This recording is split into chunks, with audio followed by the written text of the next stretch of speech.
One bright morning, an old life coach named Mr. Rahim walked into a hall filled with eager students. In his hands, he carried a transparent vase and a few bags filled with different items. He smiled warmly and said, "Today, I'm going to teach you something about life, not from books, but from this jar." He placed the vase on the table and began pulling out smooth river stones, each one about the size of a lemon.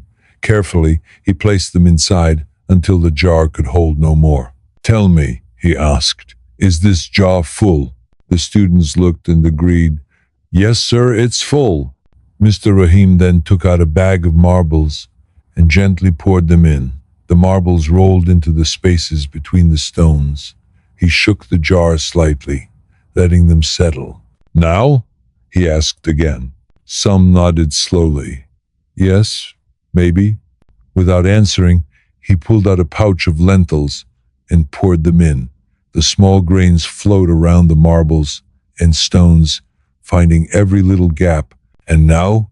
he smiled. The class laughed and murmured, "It must be full now." Finally, to their surprise, he lifted a small jug of tea and slowly poured it into the jar.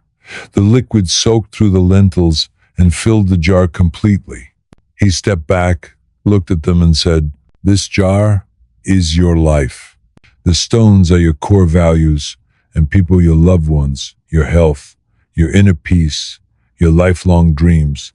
Even if you lose everything else, if these remain, your life still has meaning." The marbles represent your career, home, and financial stability. Significant, but not as vital as the stones. The lentils are the everyday chores, social media, errands, things we do on autopilot, often necessary, but they don't define us. And the tea, that's the unexpected laughter, the sunset you pause to admire, a shared smile, or a heartfelt hug. These are the small moments that make life flavorful. He continued, "If you pour in lentils or tea first, you'll have no room for the stones. If you fill your day with trivial things, you'll crowd out what matters most. Always start with the stones. Make time for your health. Cherish your relationships. Pursue your passions. Everything else will find its place around them. And don't forget to enjoy a little tea along the way. Those are the blessings that make life truly beautiful." The class sat quietly, reflecting. One student raised her hand and asked, "But what if we already filled our jar with lentils?" Mr. Rahim smiled and said, "Then start today. Empty it out. Rearrange it. Life always gives you a second chance, it's called now." If you like our stories, please like and subscribe to our channel. I will be thankful.